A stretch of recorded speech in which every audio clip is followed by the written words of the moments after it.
Jai Shri Ram. It feels very, very good to be back here for my third time at this conference, 2016, 2020, and now again to meet all of you again. I was really thrilled with the theme of this conference, just the sound of it, the soft power of the Ramayana. Because we often speak about the power of the Ramayana, the power and presence of the Ramayana.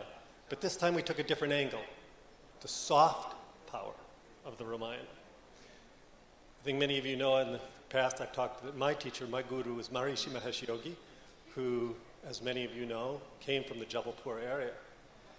So he said something that really touched me. He said, the real power, there's so many people grabbing for power these days, but real power is the ability to nourish.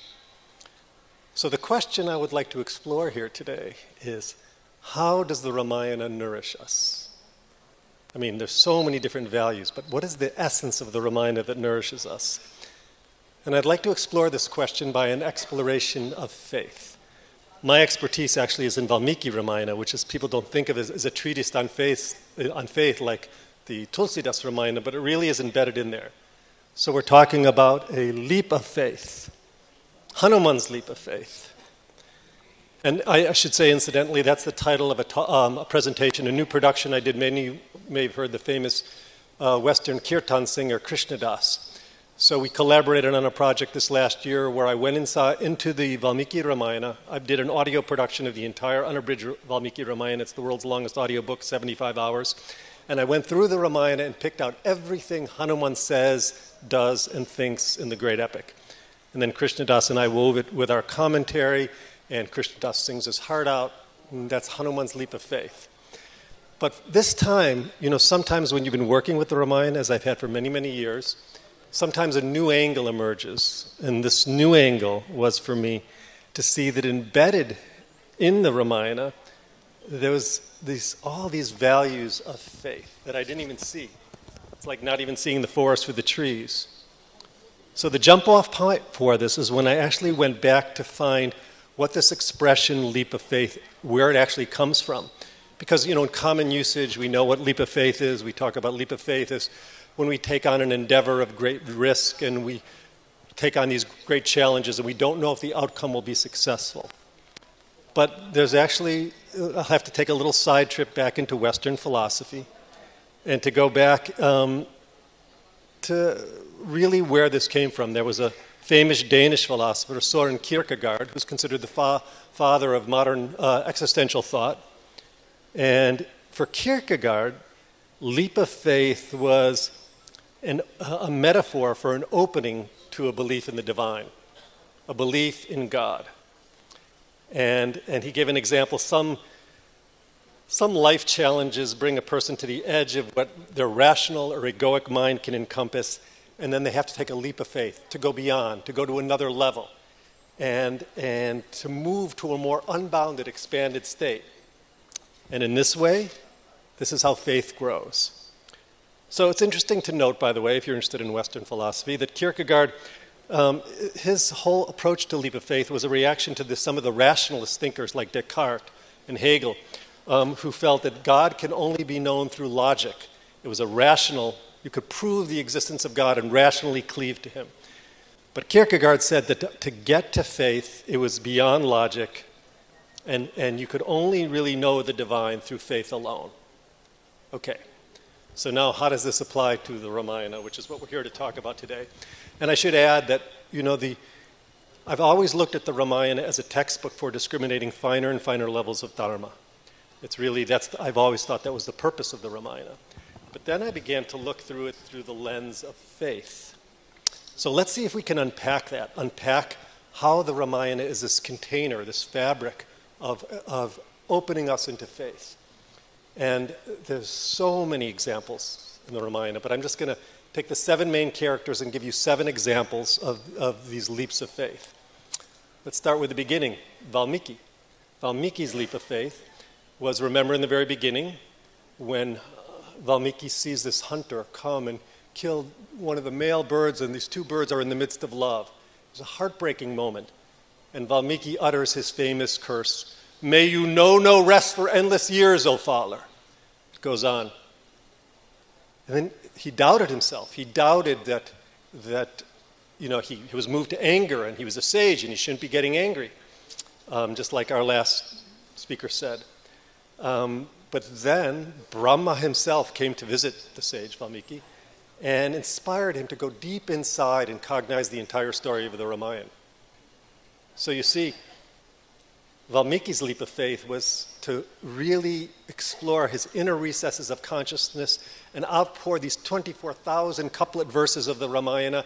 And Valmiki, the reward, he became the first Adhikavya, the first poet. That was Valmiki's leap of faith. Dasharatha's leap of faith. Dasharatha took a leap of faith when the great irascible sage Vishwamitra came to his palace and said, "I want to take your two sons, Ram and Lakshman, who were only 16 years old at the time." And he said, "I need them to protect my sacrifice from the predations of the Rakshasas." Dasharatha did not want to let his sons go. He thought it was way too dangerous of a mission. And finally, with the advice of Vasishta, Dasharatha surrendered, gave his sons to Vishwamitra, and we know what unfolded through that process.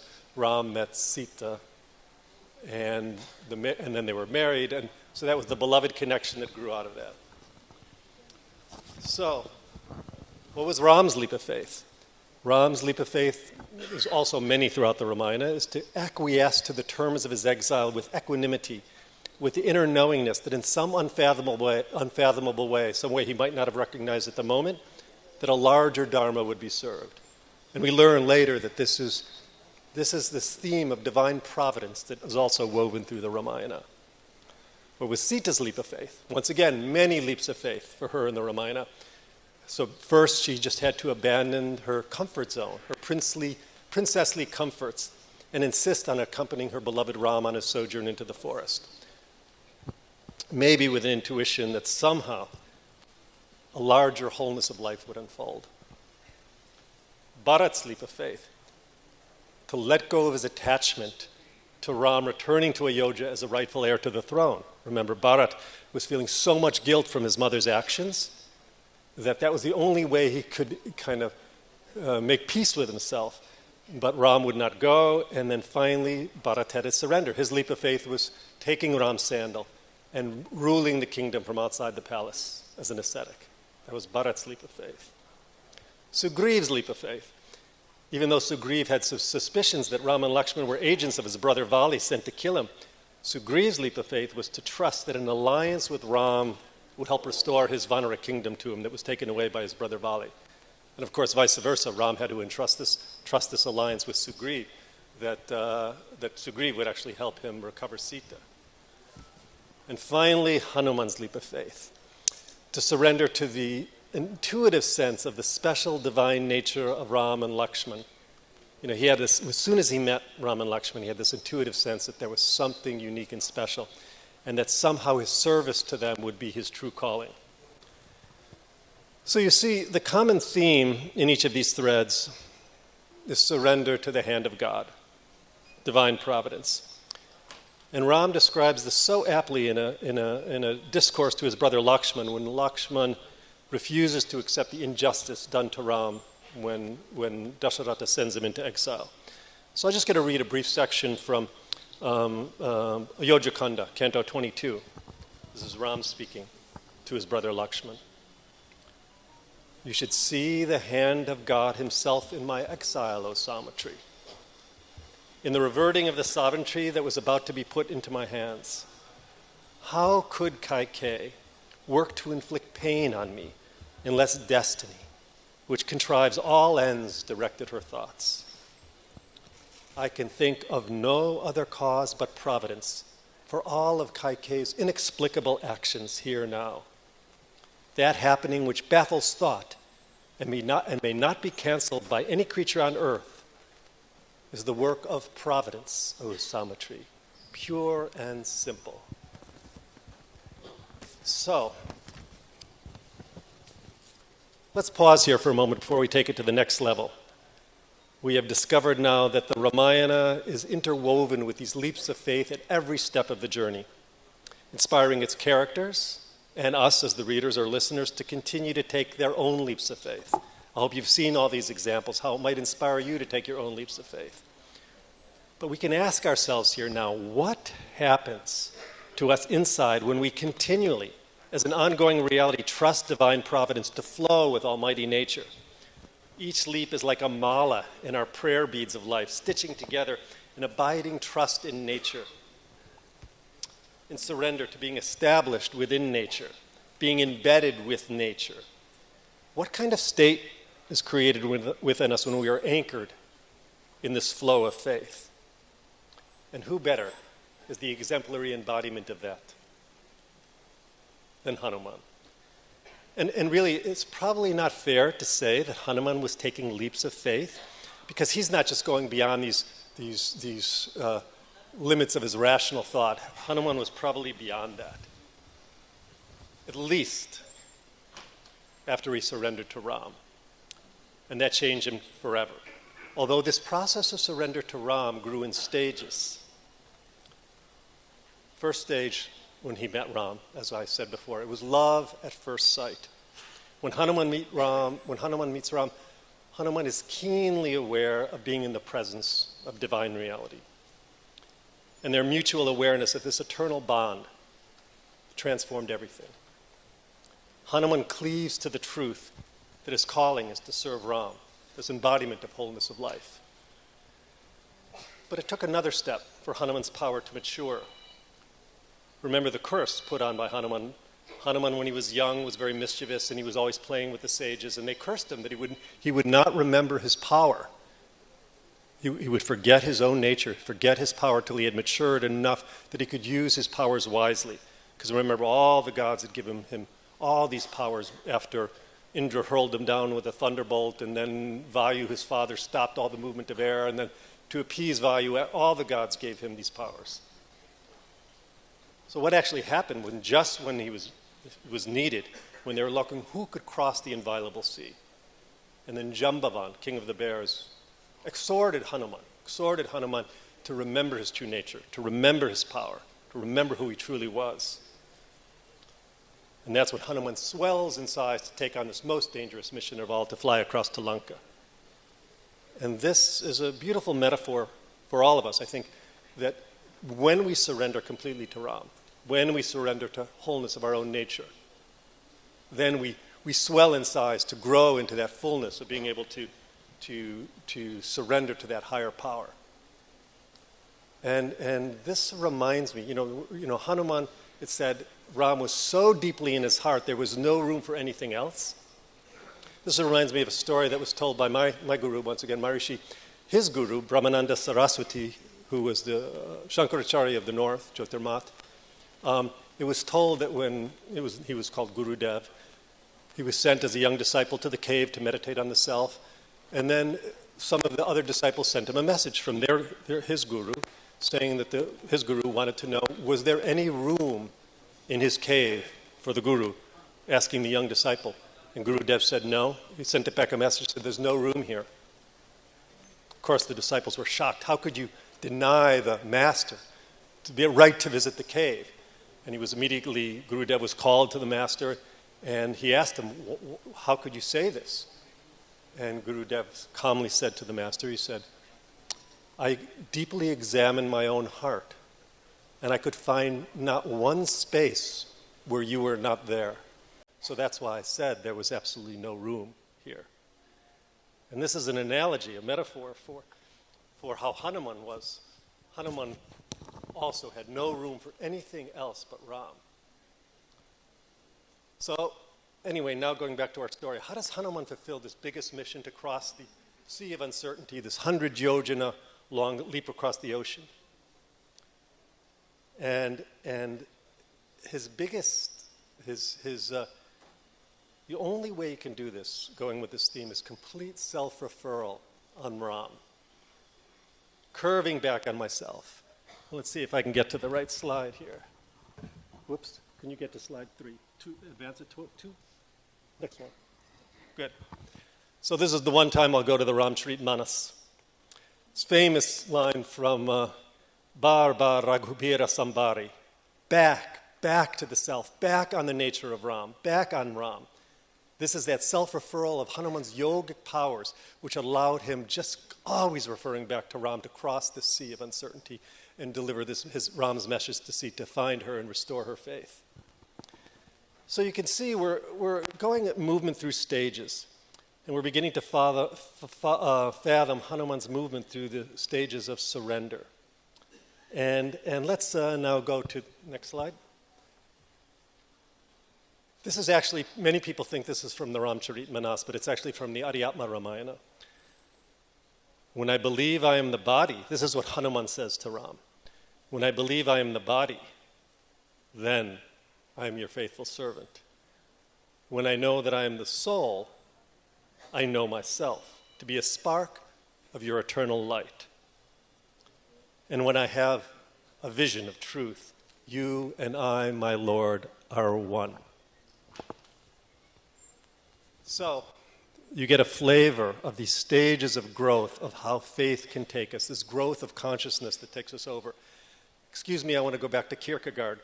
Remember that these leaps of faith were a response to Hegel's dialectic, mediating these opposing forces that Hegel used to talk about.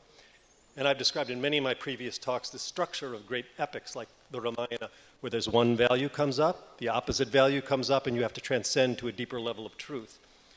But here, we're looking at the same process through a different lens. Leap of faith here is a transcendence which goes beyond our logical thinking to an opening of the heart, to a deeper level of devoted knowingness. That's what we're looking for, our devoted knowingness. So now, we're at the doorstep of unity. What is Hanuman's knowingness really surrendering to and ultimately unifying with? It's Ram is Brahm. Ram Brahm Paramarat Rupa. Ram, the embodiment of totality. So, let's go to the next slide. This is actually a quote from Maharishi again, from his book, Ram Ramayana, Ram Raj Ram Leela. And I just want to read the second part in particular. Ramayana shows Ram in the heart of Hanuman, and Hanuman, expanding to cosmic dimensions, displays the unbounded cosmic reality of inner Ram, inside Ram, outside Ram. Now we're getting to the sense of Ram as the big self, and Hanuman's cleaving to that truth. We really are at the doorstep of unity, and in the final stage, where you and I, all this is one. Let's go to this is where I'm not quite, almost wrapping up. So here, Ram is totality. Brahm, the embodiment of pure spirituality, pure intelligence, pure knowledge, the embodiment of infinite organizing power, ever present at the unmanifest basis of all creation and throughout creation, in every grain of creation. This is what Hanuman has surrendered to. So his leap of faith is way more profound than just transcending that field of logic, going beyond the rational limitations. It was a continual, not just a leap of faith, it was a leap with faith. Hanuman's, it was a leap in faith. And you could really call this, Hanuman had achieved a level where he was in an ever-present state of the flow of grace. This is what we are all moving to. Now this is the soft power of the Ramayana, to be established, yogastha, in this flow of grace, this matured state of surrender. We are inspired to be like Hanuman here, where all of our movements become an ever-present centeredness in this leap of faith, leap with faith, leap in faith, the flow of grace. So I hope for a moment, you're inspired by the soft power of the Ramayana in your hearts, and remembering we're always moving through these stages. And I invite you now to look at the Ramayana and each of these little sections where people take these leaps of faith. We're culturing by watching them, witnessing, identifying with them. We're culturing our ability to take these small steps, small leaps of faith, and what we're knitting together is a larger wholeness, to be in this continual state of being in that flow of grace. Thank you very much.